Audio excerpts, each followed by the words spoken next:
Good afternoon guys, welcome back to the channel. Today something a little bit different, so you'll have seen on James's channel if you have come over. We've had Joe here, the competition winner from our short game Saturday series, who's just won some new VOKEYs. So we've got a fitted for a 50 degree, 54 and a 60. So what 60. we're going to do... Yeah, I know, tell me about it. I didn't order them. So obviously what we're going to do, we've just had a chipping competition, which you will see. James for once did do well. And James is the cameraman, so he'll constantly remind you throughout this video. But what we're going to do is going to have a look at Joe's chipping. So Joe, what's your handicap? 26. 26.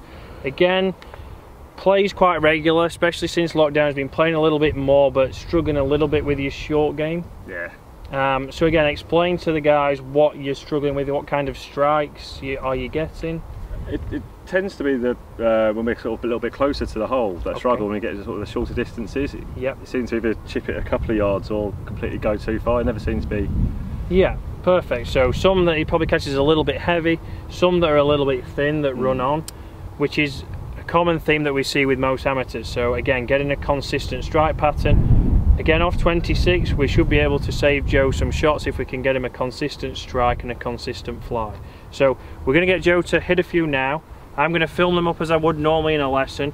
We'll then talk through the videos, and then we're going to give Joe some drills and then hit some different shots and see how it's working. And for anyone who wants to know, lessons are available, Chris, aren't they? See. Right, so Joe, we're going to go to this first flag. So if James shows the fans what the shot is, although they've probably seen it multiple times. Again, we've got around about 10-15 yards, and we've got to go over a little bit of a slope. So what club have you got? I've got a 50. 50, perfect, okay.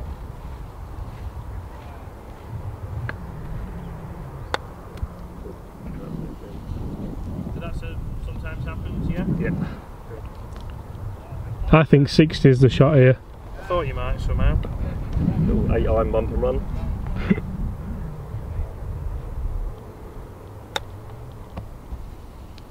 Pretty good strike, you'd be happy with that? Yeah, that's bad. I would be happy with that one. Got a chance again. Getting down from there. So gone to about 5-6 feet.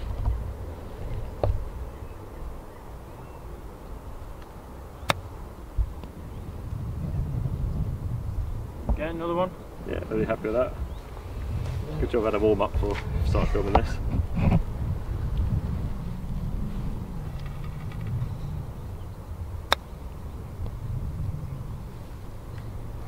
Very good. Perfect. Well, pull more. Well, we'll hit this one to there, and then we'll go a little bit longer. So then we'll go to the middle flag. So we'll go to about a 30-yard shot.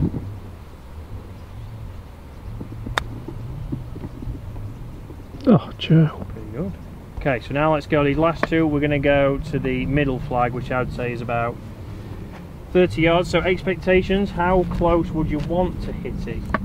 Oh, want it to go in. Want it to go in, I like that. I'd take it within 10 feet or so. Okay, so be happy with something inside 10 feet, good. Probably being a bit unrealistic. Yeah,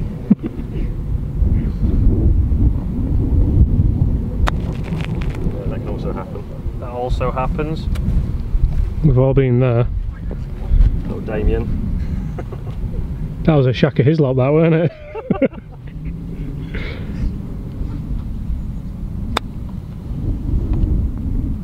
Oh! Yeah, he wanted it to go in, inside 10 feet. You called him unrealistic as well.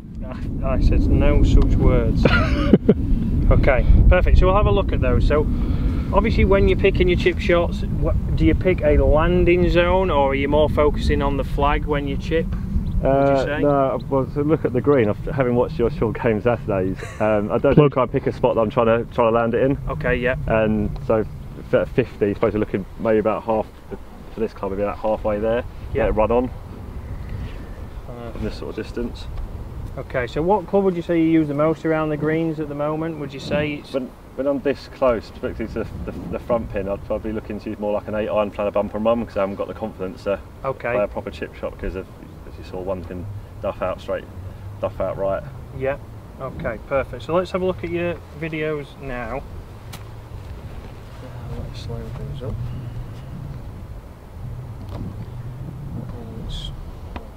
Technology wizard. Where's screen record? Oh. Okay, so if we go face on first, you know, one of the common things I see and why you might hit one to the right, so the dreaded shaka hislop, I think we was going with, as James said, but the shank. If we get that ball position a little bit back, again, the first thing that's leading is the hosel. So what I see, it's very hard for people to time to get the ball and obviously get the club and the body turning together. Obviously from there, that's where we can also shank it or thin those. Obviously after that, what we might then do is obviously try and release the club head, where we might then catch it a little bit heavy. So if we draw a circle around your head, so your head stays nice and stable, lower body stays nice and stable, so very good from there. And then you can see there coming into impact how much the face has got to close from that position. So your hands are in front. There, you can see how it's very hard to turn around your left leg, so you can see your lower body's moved back a little bit, so obviously that's then going to encourage you to maybe hit the ground before, or your hands drive, catch the ball first. So again, we can see it's set up, we've got a little bit of a forward press as well. Yeah, so do you mean put the ball forward slightly bit more? Yeah, so we're going to look at moving that ball position forwards and then getting your body angled left as opposed to the hands leading forwards. If we have a quick look at down the line, again, I would say here for me the setup is pretty much like you could hit that 50-60 yards. So the shaft's a little bit shallow. I'd like to get it a little bit taller, which again stops any more rotation on the way back, so we can keep the club face on our target and we can use the loft a little bit better. Motion wise, pretty good on the way back. Again, we can see it drops a little bit behind your hands, and on the way through we can see very much there, if we look at your lower body, if I draw this line in, we can see as you come down your right hip moves towards the ball, which then sends the hosel a little bit closer to the ball. So that one was pretty good, timed well. But we're just going to change a few things at setup which will tidy it all up and again give us more confidence, especially on this short one with using different loft. Yep. Because at some point, if this is a bunker, which we'll go and hit a shot down there shortly, we don't want to be panicking about getting over the bunker, which we all struggle with. Yep. James still struggles with to this day. Who won earlier? Yeah, we didn't go over the bunker. Went out of the bunker though. Yeah, but that's easier. Not for you, it wasn't. This is very true. Right, so setup wise, so very easy. When you're practicing, we can use two clubs. So let's say we was going still for this first flag. We're going to have one set up here for how far your feet are going to be away, and then if we get, we'll grab those golf balls shortly, and then we're going to have one for ball position. So what I see a lot of the times is obviously people let that ball position sneak back. If we can set this up as a tee, we can guarantee that the ball's in the same position every time and we can repeat. Yep. So again, we're going to get the feet a little bit closer together. Good. And then we're going to turn that left foot out. Good. And then from here, we should just be able to rotate through a little bit better. Good. And we don't need to have as much forward press. So let's bring the golf balls in. Yep. So even if we was going to the back flag, I want to keep this stance narrow. So as a rule, what I like to say is around about club's width. So we keep it nice and narrow, because then it's easier for us to turn the body, as opposed to if we go wide, I start to see people, just like we did on your video, your lower body stays back, and then as a result we have to try and rescue it with the hands. Good. So let's bring a ball in. Let's switch to your 54, because that's the one we want to be a little bit more confident with. You never told me about the club width. Well, you don't listen to anything anyway, really, do you? Okay. Good, so left foot turned out. Let's open that club face slightly. Good. Go for the middle one or back one? We're going to go for the front one, I thought I set it up to. Sorry. Yeah, just about. Good. Great shot.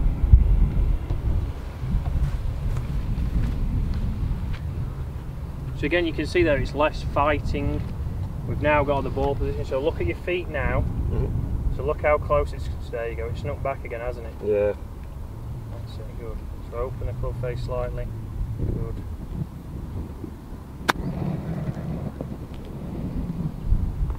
Yeah, so you see how you're getting the loft on the club now.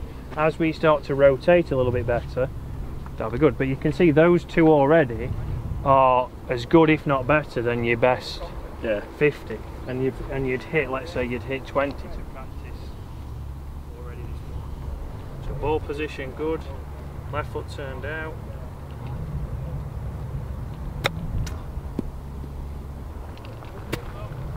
Perfect, so your practice swing there told you exactly what you did. So you see there in your finish, everything was a little bit short. You tried to guide that up there. As soon as you stopped and did your practice swing, you did it exactly correct like there. So we have to finish with that club there, out in front, and the chest turned. So you can move slightly closer to the ball as well. If you feel good.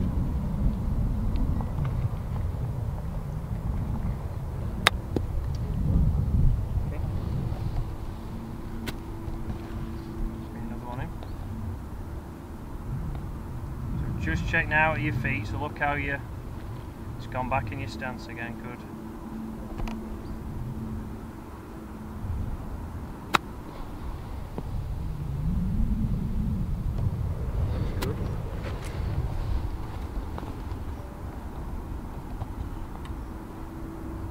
That's good. Good, so a couple of practice swings.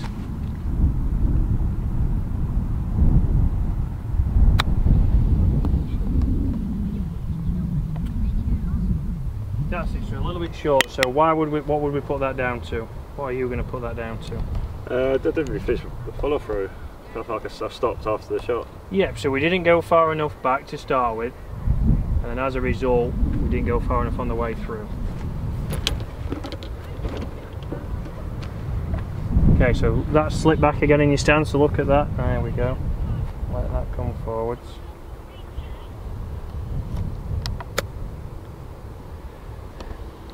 Yep, good again.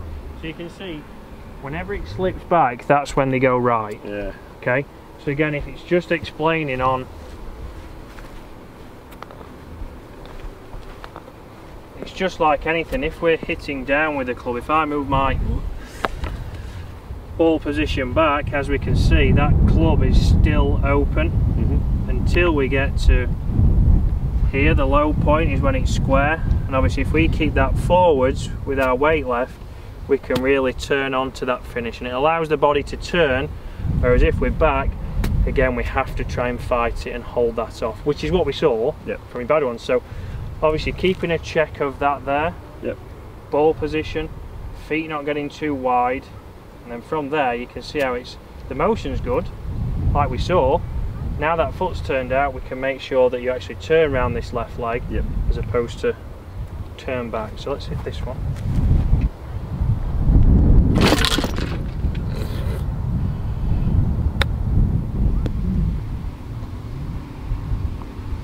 Good.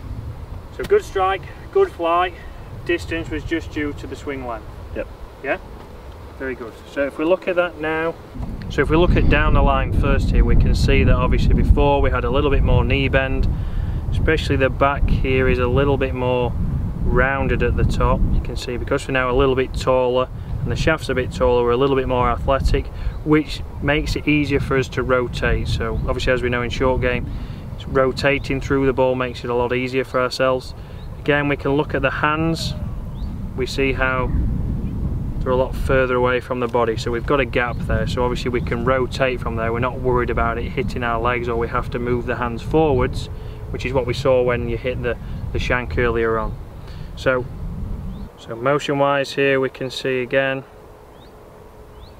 works slightly underneath, but I'm not too worried about that. As we come in now, you can see he's bang on, and we're getting a centered contact. So obviously we saw here the club wanted to move above plane, the hosel was going towards the ball, so we can clearly see there obviously a centered strike that is a lot closer to coming towards the hosel. So that's tidied it up. Again, upper body angles look a lot tidier.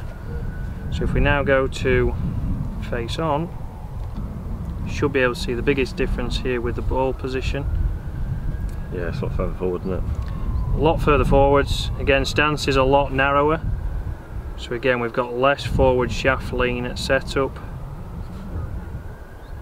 Again, the motion now for the same shot's a little bit longer. So we have gone to obviously more loft because that's what we wanted. So the motion needs to be longer. And then from here, you can see that ball is left forward shaft lean coming into impact.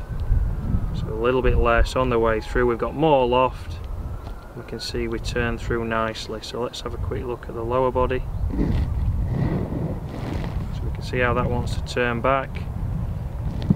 That still wants to turn back, so we can still work on that. That's what we'll do now, but you can see how it's improved and the chest has rotated a lot more.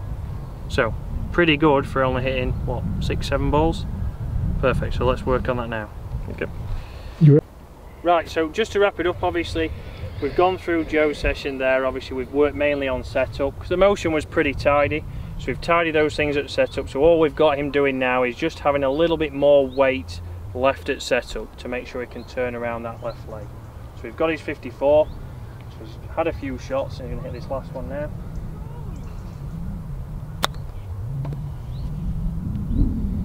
Good. So we can see even there a slight miss strike, but because the ball's forward and he's using the bounce on the club now, he's got that onto the green. And again, that's not far off his best 50. So he always went to the 50 because he had more confidence with it. But now, I'm going to guess, Joe, that you're probably going to be able to bring this club into play. Yeah, probably will do, yeah. Perfect. So I'd like to thank Joe, first of all, for taking the time to obviously come up here, collect his wedges, have a session. I know he's now going to go out for 9 holes with the one and only. And his stupid thumb. And it looks like you, that's why I keep pointing it out. So thanks for watching, guys. I will be back again tomorrow where we're going to be with mid-handicap. Tomorrow? That's a lie, because I'm not going to put one on a Sunday. Take a break, son. So guys, so I will see you again on Monday, not Sunday, because that is the day of rest. And it is a bank holiday, so there's definitely not going to be one on a Sunday. And I will see you again on Monday.